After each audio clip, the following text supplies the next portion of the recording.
সন্ধেবেলা বর বেরিয়েছিল বাইকে তেল ভরতে। আমাকে জিজ্ঞাসা করলো, যাবে? আমি এক পায়ে খাড়া, সঙ্গে সঙ্গে বেরিয়ে পড়লাম। তো যেতে যেতে ভিডিও করা হবে, তোমাদের একটা গল্পও বলা হবে। তো সৎসঙ্গে স্বর্গবাস, অসৎসঙ্গে সর্বনাশ, এই কথাটা তোমরা শুনে থাকবে। তেমনই একটা গল্প আজ তোমাদের বলবো। তো এক বৃদ্ধ চোর মৃত্যুকালে তার ছেলেকে বলে যায়, চৌর্যবৃত্তিই যখন আমাদের পেশা, দুটো কথা মাথায় রাখবি। এক, কোনো দিন স্বীকার করবি না আমি চুরি করেছি।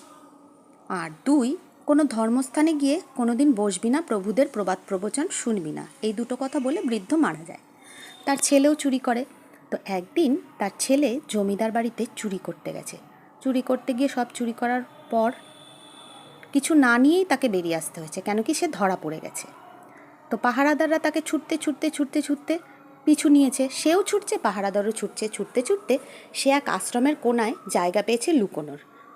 কি আর করা, বাবা যখন না করে গেছে, কিন্তু তাও এখানে ঢুকতে হলো নিজের প্রাণ বাঁচাতে। তো এক কোণায় বসে আছে। এমন সময় এক প্রভু প্রবচন শোনাচ্ছেন, সেটা তার কানে যাওয়াতে সে কান বন্ধ করে নিয়েছে। বাবা শুনতে নিষেধ করেছিলেন। তিনি বলছিলেন যে দেবদেবীদের ছায়া কখনো পড়ে না, মানে দেবদেবীদের ছায়া পড়ে না। সেটা শুধু একমাত্র এই কথাটাই কানে শুনে সে আবার ছুটতে শুরু করেছে, কারণ পাহারাদাররা তাকে ধরে ফেলবে। তো অবশেষে কিন্তু পাহারাদাররা তাকে ধরেই ফেলে, ধরে জমিদার বাড়িতে নিয়ে চলে আসে। শুরু হয় বিচার। সে তো কিছুতেই স্বীকার করে না চুরি করে, কতভাবে তাকে স্বীকার করানোর চেষ্টা করা হয়, কিন্তু সে কিছুতেই স্বীকার করে না। আর স্বীকার না করলে তো শাস্তিও দেওয়া যাবে না।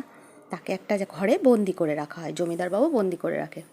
পুলিশে খবর দেওয়া হয়, সবাই মিলে ঠিক করে একজন বহুরূপীকে আনা হবে। তাকে, যেহেতু সে ডাকাতকালীর পুজো করত চোরটি, তাই ওই ডাকাতকালী সাজিয়ে, মায়ের মূর্তি সাজিয়ে বহুরূপীকে তার সামনে প্রকট করা হবে এবং তাকে বলা হবে যে বল তুই চুরি করেছিস কিনা। তাহলে সে বলে দেবে ঠাকুরের এতে। তো তাই করা হলো। সেই ডাকাতকালীকে সাজিয়ে, বহুরূপীকে সাজিয়ে নিয়ে আসা হলো। ঘরের দরজা খুলে গেল, বেশ ধোয়া ধোয়া দেওয়া হলো, মানে সব আর্টিফিশিয়াল করে ওটা বানানো হয়েছে।